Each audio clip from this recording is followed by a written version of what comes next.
Direção Nacional da Saúde consagra Plano Nacional de Desenvolvimento Sanitário para o período 2017-2021. Polícia Nacional capacita efetivo em matéria de imigração ilegal e controle das fronteiras. Ministério da Agricultura e Ambiente desmente denúncias feitas ao delegado do Ministério da Agricultura. Mais de 2 milhões de crianças angolanas estão sem acesso ao ensino. Níger, milhares de refugiados desesperam em centros de acolhimento. Rússia, Moscovo vai reforçar defesa antiaérea na Síria.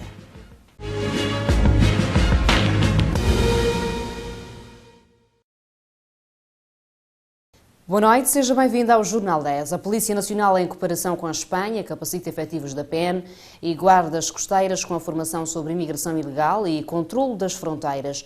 Enquadrado no projeto Blue Sahel, destinado aos países da sub-região, a formação que tem como objetivo geral lutar contra a imigração ilegal e proteção dos direitos dos migrantes, conta com a comparticipação da União Europeia em cerca de 80%.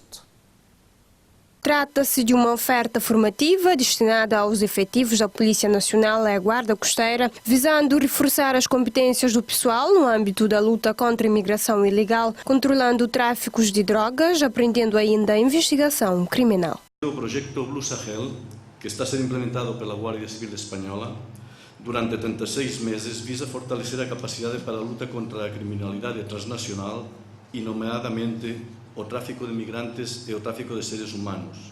Assim, o projeto facilitará a cooperação entre os organismos de controlo fronteiriço de migração dos países participantes como Cabo Verde, com 3 objetivos. O primeiro, contribuir de forma eficaz para o fortalecimento das capacidades das autoridades na gestão dos fluxos migratórios. O segundo, reforçar a cooperação entre os serviços competentes dos diferentes países da sub-região. E terceiro, promover a proteção dos direitos dos imigrantes nos países de trânsito.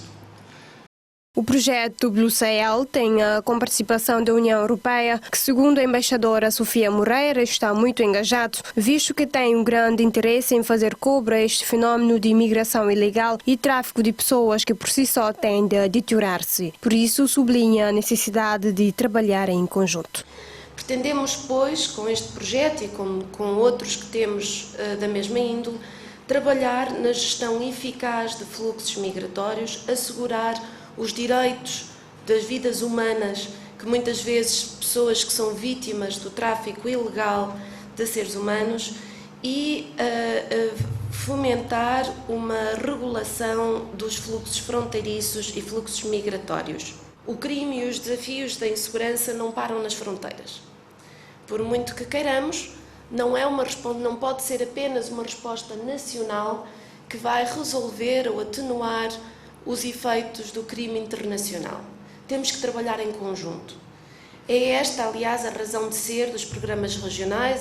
O projeto Blue Sahel contempla regiões da Mauritânia, Senegal, Cabo Verde, Guiné-Bissau, Guiné-Conakry, Gâmbia e Mali, com um custo em torno de 2,5 milhões, com início em janeiro de 2017, com prazo de término para o próximo ano 2019. Liderado pela Guarda Civil Espanhola, o diretor nacional adjunto da área administrativa da Polícia Nacional assegurou que sempre vão abraçar iniciativas deste tipo e cumprir com os objetivos do projeto. Em que a Polícia Nacional de Cabo Verde não poderia deixar de associar-se e felicitar a Guarda Civil Espanhola pela oportunidade, pela oportuna iniciativa com a organização desta ação de formação no domínio de imigração legal e reafirmar aqui e agora que a Direção Nacional da Polícia Nacional estará sempre disponível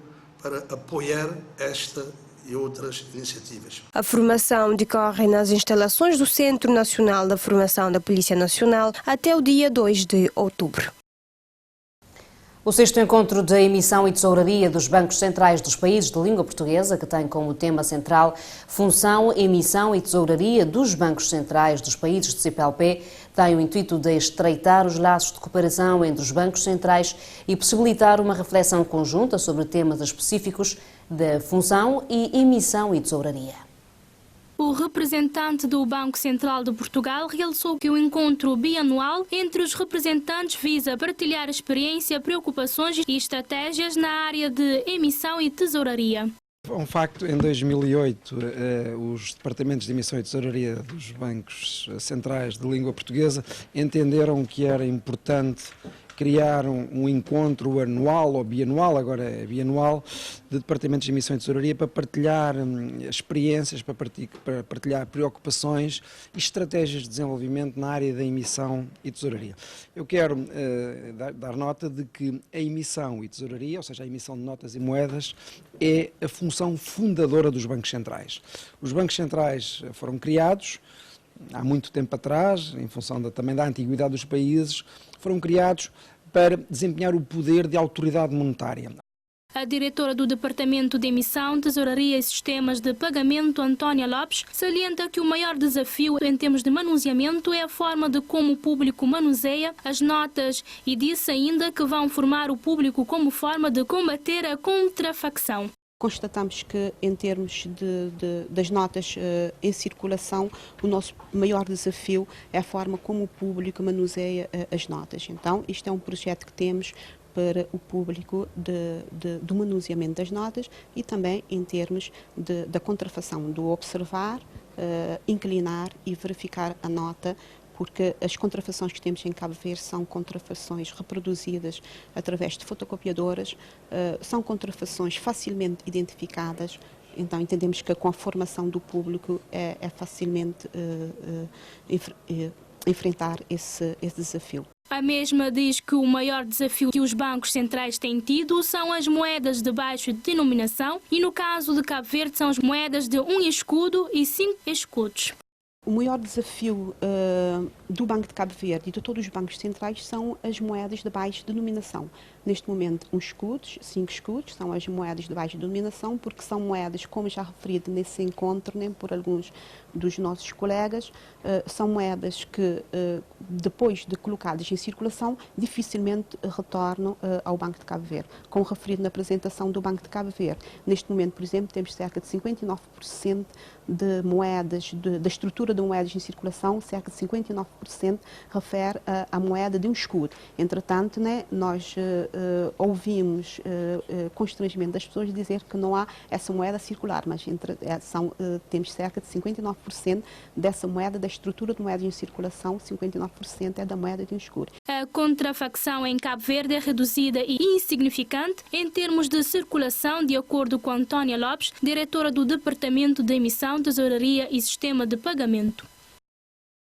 Durante uma entrevista realizada no 6º encontro da emissão e tesouraria dos bancos centrais dos países de língua portuguesa, o representante do Banco Central de Portugal afirmou que as moedas e as notas continuam a ser o principal meio de pagamento, apesar de existir os meios eletrónicos. O representante do Banco Central de Portugal, Hélder Rosalino, diz que o Banco Central tem uma grande importância, principalmente pelo fato das notas e moedas serem um modo de pagamento mais utilizado pela sociedade. Os bancos centrais hoje têm muitas funções, têm um conjunto de funções muito amplas, mas na verdade a sua criação está ligada à emissão de notas e moedas, portanto à emissão monetária. E é uma função que ainda hoje tem uma importância central nos bancos centrais. Todos os países utilizam notas e moedas. As notas e moedas é um meio de pagamento muito utilizado, apesar de hoje concorrer já com outros meios de pagamento, eletrónicos e com outras formas de pagamento, mas as notas e as moedas continuam a ser a preferência também em Portugal e, em geral, no mundo, pelos cidadãos para utilizar como meio de pagamento. O mesmo realça que o encontro entre os representantes da emissão e tesouraria tem vindo a reforçar a capacidade de cada país da CPLP. Podemos constatar, e é com grande satisfação que eu faço, de que estes encontros têm vindo, de facto, a reforçar a capacidade de cada um dos países, porque aquilo que cada um dos países faz de melhor ajuda os outros a evoluir nesse mesmo sentido. Partilha de práticas, partilha de conhecimentos, e hoje o que podemos aqui verificar é que a generalidade dos países de língua portuguesa tem departamentos de emissão e tesouraria, desempenha esta função de emissão monetária de forma muito competente, muito capaz, e foi muito interessante nesta primeira parte deste encontro perceber as experiências de Cabo Verde, que é um banco central que tem apostado muito nesta função, que tem evoluído muito, que está a fazer investimentos significativos, o mesmo se pôde verificar com outros países, e portanto este encontro que tem já uma duração de 10 anos, está a cumprir esses objetivos e, portanto, é de facto um dos pontos altos, eu diria um dos pontos altos na cooperação entre os bancos centrais de língua portuguesa Rosalino diz que o maior desafio que o Banco Central tem em relação à disrupção tecnológica é acompanhar as evoluções digitais como a oferta de novos pagamentos. Nós estamos na era da disrupção tecnológica. Hoje, em todas as dimensões da nossa economia, está a haver uma transformação tecnológica digital muito significativa. Nós vivemos a era da economia 4.0, a era da economia digital, e, portanto, também na área dos pagamentos, as transformações digitais, a disrupção tecnológica está a trazer transformações muito significativas. E, portanto, os desafios que os bancos centrais têm é também acompanhar estas evoluções tecnológicas, estas evoluções digitais, com a oferta de novas soluções de pagamento e que têm que ser reguladas, têm que ser acompanhadas, têm que ser promovidas, mas também têm que ser, digamos que, controladas para não criar riscos para a estabilidade financeira dos países.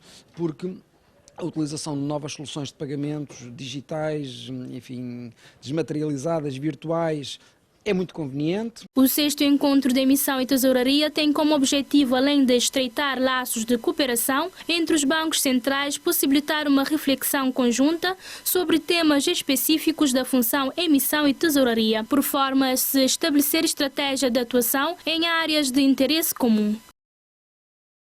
O Ministro da Saúde e Segurança Social, através da Direção Nacional de Saúde, realiza hoje na cidade da Praia um ateliê para consagrar o Plano Nacional de Desenvolvimento Sanitário para o período 2017-2021. Segundo o Diretor Nacional da Saúde, Artur Correia, pretende introduzir uma visão mais moderna da saúde, numa perspectiva holística e que também valorize as condicionantes sociais da saúde. Artur Correia salientou que este plano está alinhado com o Plano Estratégico de Desenvolvimento Sustentável, PEDS, de Cabo Verde, e com os Objetivos de Desenvolvimento Sustentável, ODS, e o Programa do Governo para a área da saúde. Ainda Artur Correia diz que quer um plano que reflita claramente os propósitos do acesso e da cobertura universais, as orientações de uma só saúde em todas as políticas, um plano que promova o necessário equilíbrio entre a promoção e a proteção da saúde e a prevenção da doença, como o diagnóstico e o tratamento dos doentes. No mesmo sentido, sublinhou que esse instrumento, em fase final, pretende de facto reforçar e consolidar uma abordagem inclusiva nas questões da saúde, promovendo a multissetorialidade e a pluridisciplinaridade nas questões da saúde, mas também uma participação ativa da própria população. A Ministra da Justiça e Trabalho, Janine Lelis, visitou na manhã desta segunda-feira as obras de requalificação do complexo mais antigo da cadeia central da Praia. A apresentação da remodelação da primeira fase do Complexo 1 da Cadeia Civil da Praia contou com a presença da Ministra da Justiça e do Trabalho, que afiançou que as obras de requalificação da cadeia civil devem ser feitas sempre que necessário, sendo que as penas devem ser cumpridas num quadro de respeito para com a dignidade da pessoa humana. Foram renovadas 6 celas, exatamente para os reclusos mais jovens. Também foi feita a remodelação da parte das casas de banho, com a melhoria significativa em relação a aspectos de sanidade, né? E isto está enquadrado dentro do nosso programa de melhoria das cadeias, que tem a ver com garantir as condições em que os reclusos possam cumprir de facto as suas penas, mas em condições de dignidade.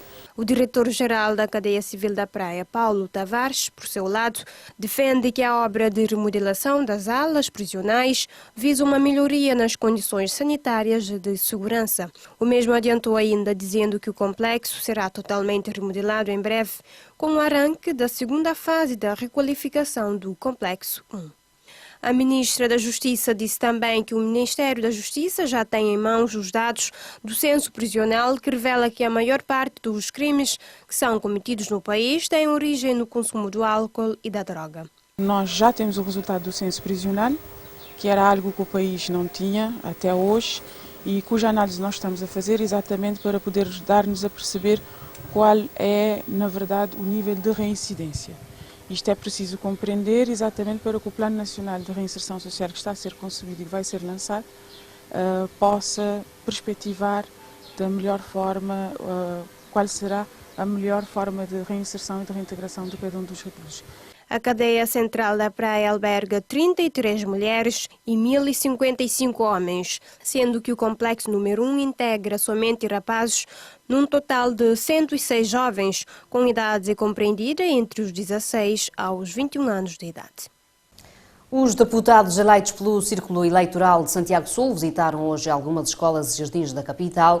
Esta visita enquadra-se no âmbito do arranque do novo ano letivo e que visa também inteirar-se da situação dos jardins supracitados face ao anúncio do desmantelamento da Fundação Cabo-Verdiana de Solidariedade. Segundo o deputado Julião Varela, com as visitas feitas, nota-se que houve uma organização adequada e suficiente para a abertura do ano letivo, tendo em conta algumas situações encontradas. Hoje no dá início a visita, portanto, a alguns estabelecimentos de ensino, que é para não tomar pulso sobre a abertura de ano escolar, e não visita algumas escolas básicas e secundárias. E a situação, portanto, que não constate é que, de facto, que houve uma preparação adequada e suficiente para a abertura de ano letivo, tendo em conta que, nesse momento, tem um conjunto de constrangimentos que começa para a própria infraestrutura, portanto, que está extremamente degradado em algumas escolas, o que, de certo modo, põe em causa tudo aquela propaganda que o governo faz relativamente, portanto, à reabilitação de escolas, no âmbito de câmaras municipais, ali na praia, claramente isso que funciona.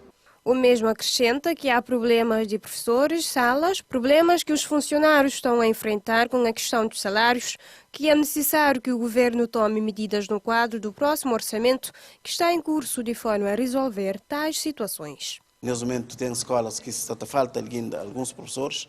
Foi anunciado, portanto, o ensino de novas tecnologias no ensino básico. Nenhuma escola de ensino básico que tem salas preparadas, portanto, para efeito, que tem infraestruturas para efeito. Está a falar, portanto, em termos de kits escolares. Nesse momento, não tem desafio ao governo para falar no onde que ele distribui um kit escolar. Portanto, naquelas escolas, portanto, que não passa, ainda que foi distribuído, portanto, nenhum kit, e que as crianças, portanto, vulneráveis, que têm necessidade, portanto, de materiais para a escola, portanto, está, portanto, desamparado, e é uma situação extremamente complicada.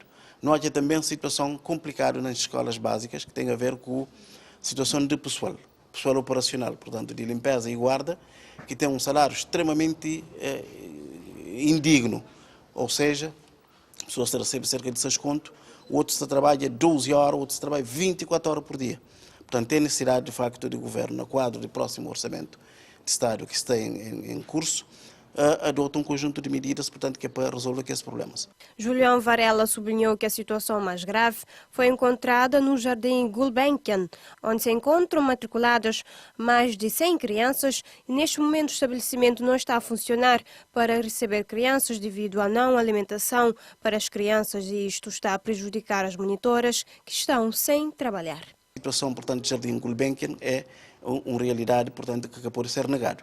Ou seja, cerca de mais de 100 crianças foi ali matriculado e até agora, portanto, que até funciona, precisamente porque o governo, de forma atabalhoada, resolve, acaba com a Fundação Cabo-Verdiana, portanto, de Solidariedade e coloca na desemprego, portanto, cerca de 13 monitoras, que nesse momento ali se sentaram à espera, pais também ali todo dia com crianças para trazer para o jardim que pode funciona, para uma forma que tem comida, portanto, para crianças. De maneira que ele é uma situação extremamente grave, é preciso para já resolver o problema de abertura, portanto, de jardins para acolher crianças, mas é preciso resolver o problema, portanto, de que as monitoras, que claramente, eles querem manter-se esse vínculo com o Estado, portanto, colocado na situação igual a que os outros colegas que foi colocado na situação de mobilidade com responsabilidade do Estado, e agora sim, eles podem prestar serviço em qualquer outro lugar. Esta visita, enquadrada no âmbito do arranque do novo ano letivo, foi feita em algumas escolas da capital, nomeadamente a Escola Bela, em Terra Branca, Eugênio Tavares e Jardins Sorriso e Gulbenkian. Mais de 100 crianças foram matriculadas no Jardim Gulbenkian e neste momento não funciona porque o governo resolveu acabar com a Fundação Cabo-Verdiana de Solidariedade. Com isto, colocou em desemprego 13 monitoras, diz Julião Varela. Segundo o porta-voz Julião Varela, numa visita feita a Jardim Gulbenkian, O governo disse que ia assumir o ensino pré-escolar, criando creches para crianças para que as mães pudessem ficar disponíveis para trabalhar, mas o que se depara é um total abandono. Acrescentou que neste momento o jardim não funciona porque o governo resolveu acabar com a Fundação Cabo-Verdiana de Solidariedade, colocando em desemprego 13 monitoras. Uma situação mais grave não constata ali no Jardim Gulbenkian, que também, portanto, é pré-escolar. E o governo falou em relação ao pré-escolar, se vai assumir a responsabilidade, inclusivamente criando creche, portanto, para crianças, que é para mais, porque fica mais disponível, portanto, para procura se vira, afinal, tem um completo abandono, portanto, do pré-escolar, e a situação, portanto, do Jardim Gulbenkian é uma realidade, portanto, que pode ser negado. Ou seja, cerca de mais de 100 crianças foi ali matriculado e até agora, portanto, que até funciona, precisamente porque o governo, de forma atabalhoada, resolve acabar com a Fundação Cabo-Verdiana, portanto, de Solidariedade e coloca na desemprego, portanto, cerca de 13 monitoras, que nesse momento ali se sentaram à espera, pais também ali todo dia com crianças para trazer para o jardim que por funciona, para uma forma que tem comida, portanto, para crianças. De maneira que ele é uma situação extremamente grave. No Jardim Gulbenkian trabalham 12 monitoras e conforme a monitora Norberta Tavares, que conta com 31 anos de serviço, disse que tinham dito que os que não forem para a reforma antecipado iam para a mobilidade do Estado. No entanto, isto não aconteceu para as monitoras deste jardim infantil. A única coisa que não é por escrito, que não fica também satisfeito com isso, mas infelizmente o que acontece é aquele boletim oficial que sai, mas tudo pessoal que acaba para reforma antecipada, mas também fica na Câmara Municipal, que lá não é no boletim oficial, tudo direitinho. E não houve na comunicação social, senhor Elísio Freire falou realmente, mas tudo quem é que acaba para mobilidade, mas quem é que acaba para reforma, mas também para mobilidade de Estado, mas ninguém fica desempregado, mas tudo está usufruir desse carreira direitinho. Isso também que foi para nós. Tudo que as outras pessoas de nossos colegas já está tudo localizado tranquilamente nos seus trabalhos de dia a dia. A nós já não fica ali no jardim, quase alguém nunca sabe nem explica para nós. O jardim está ali, pessoal, mesmo pouco mais, será tudo seus máximos na limpeza, a nós não está ali, crianças matriculadas, que tem funcionalidade. E nunca sabe o porquê. Esse flamengo é por causa de comida. Pais contesta, fala, se é por causa de comida, cada menino está trazendo comida para que houve aquele distúrbio ali. Mas, infelizmente, que ela foi correspondido para ninguém. Norberta Tavares disse que desde o mês de maio de 2017 que receberam um anúncio que a instituição ia extinguir, mas que, no entanto, não receberam nenhum documento escrito e ninguém por parte do governo para explicar isto. Desde o mês de maio, a nós nunca houve nada por escrito, nunca houve nenhum pessoal assim que não está falando bem, para bem explicar as coisas diretamente e concretamente, de modo que você está dizendo, olha, a nós não houve só por terceiro, nunca houve ninguém. Portanto, nunca houve nada por escrito. A minha insatisfação é isso. Depois de tudo já está dizendo, olha, pessoas de fundação, aquele que tem idade de reforma antecipada, pôr tudo na reforma antecipada, e no início o governo falou, mas quem aqui tem 30 anos de serviço, com 50 e tal anos de idade, mas também para reforma antecipada. E mesmo foi a primeira pessoa que manifesta aquele desejo de ir para reforma antecipada, porque não tem aquela condição, tem todos os requisitos a isso. Portanto, mim, não sei porquê, não fica para trás, nunca vai. O jardim era para ter estado em funcionamento desde o dia 10 de setembro. Os pais estão à espera de uma resposta até o dia 1 de outubro para ver se vão colocar os seus filhos noutros jardins infantis. No âmbito das acusações feitas pelos agricultores e criadores de gado na Ilha Brava ao delegado do Ministério da Agricultura e Ambiente de usar meios públicos em benefício próprio, a diretora do Gabinete do Ministério da Agricultura e Ambiente desmentiu as acusações feitas ao delegado, realçando não existir qualquer facto que configure a prática do crime de corrupção, nem na forma passiva nem ativa.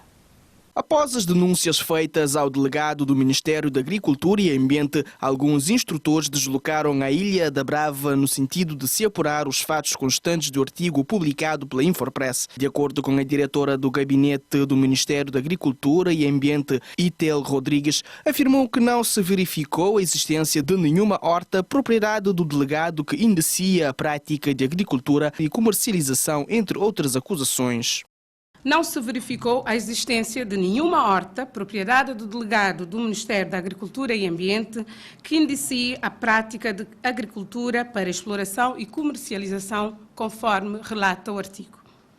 Verificou-se, sim, a existência de um espaço verde atrás da delegação do MA, onde também fica a residência do delegado do MA, que, para além de plantas ornamentais, possui também cultivos de hortícolas e fruteiras. Confirmou-se que o abastecimento de água no espaço anexo à delegação do MA provém da rede pública, contrariamente ao alegado pelo artigo, sendo que a ligação está provida de um contador, o qual foi verificado no local e se encontra devidamente funcional. Ainda durante a averiguação feita pelos instrutores, a diretora destacou que nunca houve qualquer denúncia dos agricultores e criadores de gado da Ilha da Brava que deu entrada no Ministério da Agricultura e Ambiente, acrescentando que o beneficiário Boaventura Tavares de Pina, mais conhecido por Bobby, nunca teve qualquer conversa com órgãos da comunicação social que diz respeito a esse assunto. Durante a averiguação, constatou-se que até a data nunca houve qualquer denúncia dos agricultores ou criadores da Ilha da Brava que deu entrada, quer na delegação, quer na sede do Ministério da Agricultura e Ambiente, por alegada falta de água e nem por qualquer outro ato que fosse identificado como prejudicial às atividades pecuárias e da agricultura na ilha. Em relação às denúncias do criador Bob, alegado no artigo, verificou-se que o referido, pelas suas próprias declarações, verificou-se que o mesmo nunca teve qualquer conversa com órgãos de comunicação social a respeito desta questão, porém, o mesmo confirmou-nos que vendeu, sim, as galinhas, não só ao delegado do Ministério da Agricultura e Ambiente, mas também a outras pessoas da Ilha da Brava. É neste sentido que Itel Rodrigues concluiu que não existe qualquer fato praticado pelo delegado do Ministério da Agricultura e Ambiente na Brava que configura a prática de crime de corrupção, nem na sua forma passiva nem ativa. Realmente constatou-se que, efetivamente, existiam no Centro de Extensão Rural de Campo Baixo, conforme alega o artigo publicado, animais pertencentes ao delegado do Ministério da Agricultura e Ambiente e que quem cuidava desses animais era um terceiro pago com recursos do próprio delegado, incluindo o fornecimento de ração. Porém, não foram utilizados outros recursos para além da utilização da instalação do MA. Não existe qualquer facto ou ato praticado pelo delegado do Ministério da Agricultura e Ambiente, Estevão Fonseca, que configura a crime de corrupção, nem na sua forma passiva, nem ativa, de acordo com a legislação. O delegado do Ministério da Agricultura e Ambiente na Ilha da Brava, Estevão Fonseca, é acusado por agricultores e criadores de gado de utilizar meios financeiros, transportes e funcionários deste Ministério em benefício próprio. O edil da Ilha Brava, Francisco Tavares, faz um balanço positivo do desempenho da Câmara Municipal, sublinhando ganhos visíveis em todos os setores, com o governo que tem sido mais cooperante. Na sequência do segundo ano do segundo mandato da equipa camarária, liderada pelo Movimento para a Democracia, Francisco Tavares lembrou ainda que o primeiro mandato permitiu a estabilização financeira da autarquia e o segundo está a servir para a implementação dos projetos. O autarca fez questão de realçar que neste segundo mandato a Câmara conta com uma maior cooperação por parte do Governo Central, tendo mais verbas à disposição através dos diferentes fundos e contratos-programa. Francisco Tavares destacou igualmente os investimentos realizados a nível social, cultural, do desporto, da educação, a nível do desenvolvimento turístico, saúde e saneamento da ilha, entre outros. Como desafios, o presidente da Câmara Municipal da Brava adiantou que é continuar a trabalhar, embora a ilha esteja a enfrentar um grande problema, como a falta de recursos humanos em certas áreas. Como explicou o edil, se antes o problema era o financiamento, agora é a falta de profissionais em determinadas áreas para conseguir dar vazão à quantidade de projetos e às suas exigências para para obter os fundos que o Governo coloca à disposição da ilha. Francisco Tavares disse estar convicto de que a Câmara está a trabalhar em prol do desenvolvimento da ilha e na melhoria das condições sociais e de outras áreas carentes que a ilha tem.